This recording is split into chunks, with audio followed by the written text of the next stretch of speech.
Tiene la palabra don José Manuel García García. Muchas gracias, señor ministro. Buenas tardes a todos. Es un día de especial emoción para mí, más todavía cuando he oído al secretario, cuando he visto a todos vosotros, cuando he recorrido el pasillo y me he encontrado con muchísimos compañeros, cuando he visto las filas llenas de antiguos amigos y compañeros y sobre todo también en la mesa. Esta emotividad del acto hace que enseguida tengamos los que hemos recibido medallas la gratitud que todos estamos teniendo en estas intervenciones. Gratitud en primer lugar al ministro de Justicia, Rafael Catalá, por su presencia en el acto y por la entrega de la medalla, que demuestra una vez más el gran afecto que tiene a la institución registral y consecuentemente a los hoy homenajeados y compañeros todos que estamos aquí. Será un recuerdo inolvidable el haber recibido esta medalla de la máxima autoridad del Ministerio, que es en el que estamos integrados todos los registradores. Mi gratitud enorme también a María Emilia Adán y a toda la Junta del Colegio por el acuerdo de concesión de la medalla, que tiene numerosas connotaciones para nosotros, los que la hemos recibido.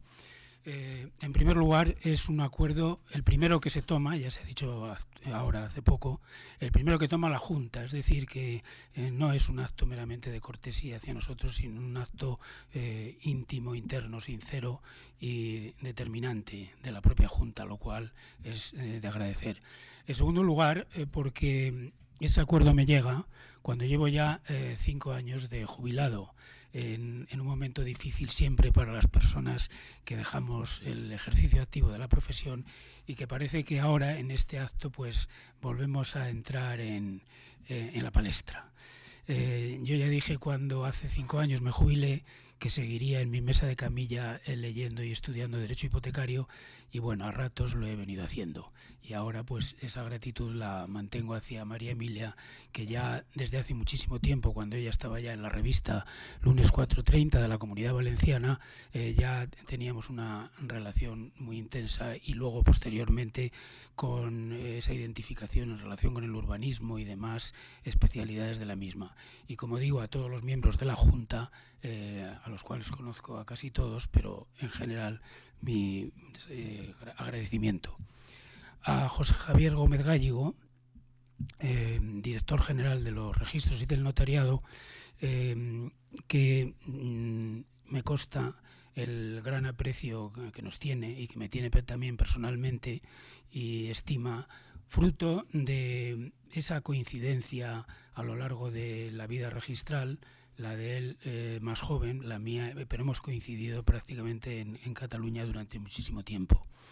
La capacidad de abarcar todas las materias la tiene él, ya sean materias o actividades de todo tipo, y también le agradezco su presencia aquí. Agradezco igualmente la presencia de todos los compañeros, amigos y familiares que se encuentran en esta sala, abarrotándola, dando este calor humano que necesitamos los que estamos aquí emocionados, y en esta prueba de amistad y de cariño. Ya digo que ya en el antecedente he tenido ocasión de conversar con muchos de ellos y recordando tiempos de la época de los casos prácticos y de unos y de otros, de las comunicaciones telefónicas, personales, etc. Es como si dijéramos una especie ahora silenciosa, pero de lo que yo, que he estado bastante tiempo en Cataluña, se conoce como gomagón, es decir, sala repleta totalmente y ese calor humano que naturalmente allí se emplea normalmente en acontecimientos deportivos en donde juega su equipo predilecto, pero que aquí nosotros nos lo tomamos lo mismo porque nos sentimos como el equipo predilecto de nuestros buenos amigos. Además, mi felicitación a todos los compañeros que han recibido medallas y placas, también mi condolencia a la familia de los dos fallecidos, en don Aurelio Menéndez, ya se ha dicho, presidente de la revista crítica de Derecho Inmobiliario y gran maestro de todos, mercantilista. Y también mi condolencia, pero también mi felicitación al hijo de Eduardo Cremades, que ya en el año 1974, cuando él aprobó, dio la coincidencia de que yo era vocal del Tribunal de Oposiciones suyo, con lo cual pues me tengo una gran conexión en el recuerdo. Dicho esto, quería decir unas breves palabras más de alguna experiencia registral, que es lo mío. Entonces, en ese tema tengo que decir que son ya 50 años, que causa un poco de vértigo para la persona que lo dice, 50 años desde que tomé posesión de mi primer registro, que fue el de Nájera.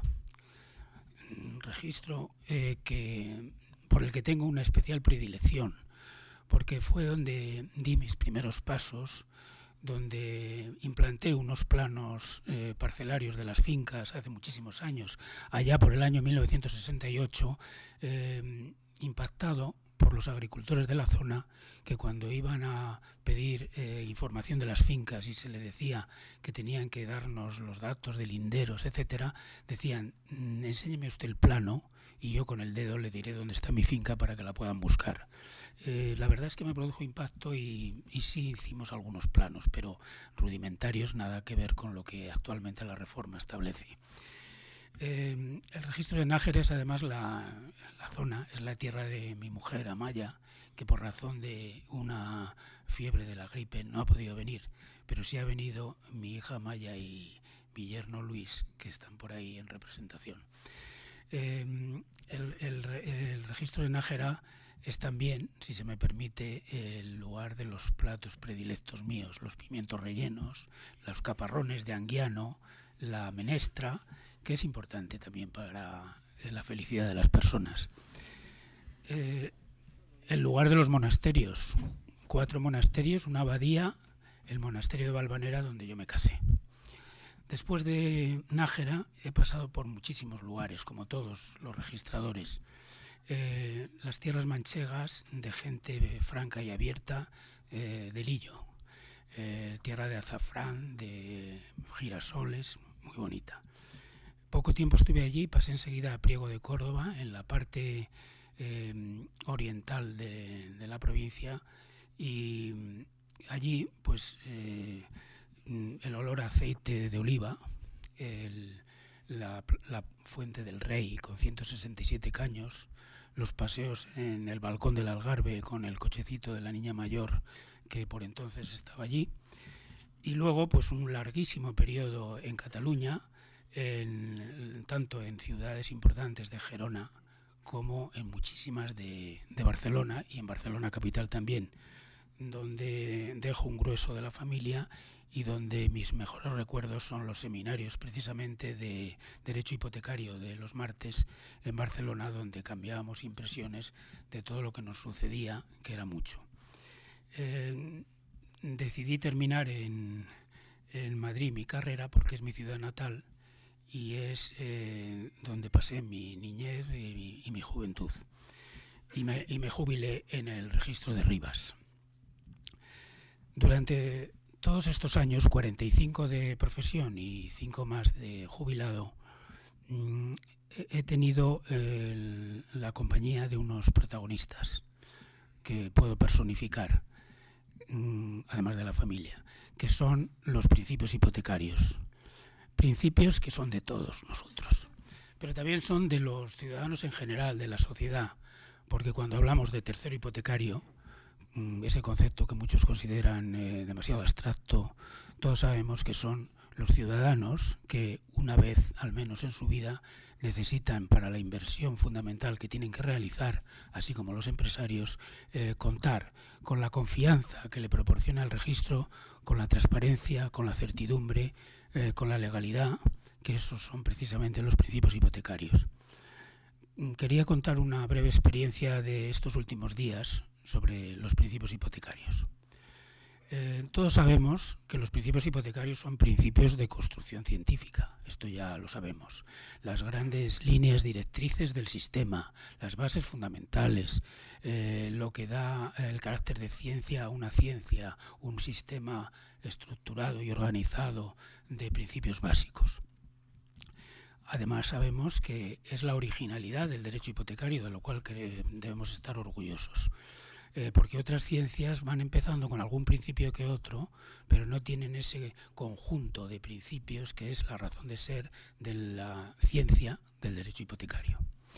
Ahora bien, una vez que la jurisprudencia del Tribunal Supremo ha hecho un uso enorme de los principios hipotecarios, el Tribunal Constitucional también los cita a menudo en algunas de sus sentencias, y sobre todo la Dirección General de los Registros y el Notariado diariamente, creo que tener el carácter de construcción científica de una gran ciencia no es suficiente.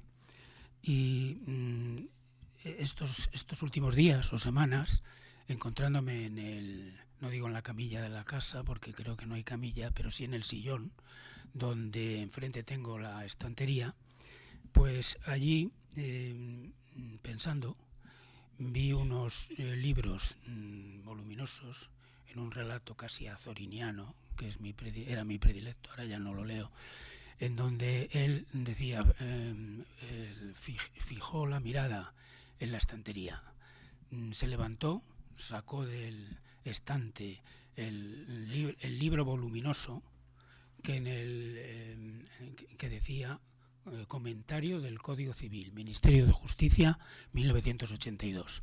El tomo primero, donde lo abrí lentamente, como diría Azorín, fui a la página del artículo 1, apartado 4, y me encontré con la gran sorpresa, por otra parte evidente, de que el comentarista de los principios generales del derecho era nuestro gran Luis Díez Picazo, recientemente fallecido, pero con el que siempre tenemos que contar. Gran civilista, gran constitucionalista y gran hipotecarista. Y al leer lo que Luis Díez Picazo dice de los principios generales del derecho, me llevé una sorpresa, que a lo mejor es de toda evidencia, pero es lo que quería contar. Resulta que Luis Díez Picazo tiene un concepto omnicomprensivo, como muchos autores, de los principios generales del derecho, porque él entiende, claro, que son las convicciones sociales más importantes de la sociedad en cada momento. Por un lado, eso sonaría a Dworkin, pero Dworkin nos lleva al Estado libre y no queremos entrar ahí. También dice que están ahí principios constitucionalistas dentro de los principios generales del derecho, lo que nos lleva a Robert Alexy, pero tampoco quiero entrar ahí por la posible falta de claridad a veces de dicho autor tan querido por otra parte en esta casa. Y voy a lo que voy.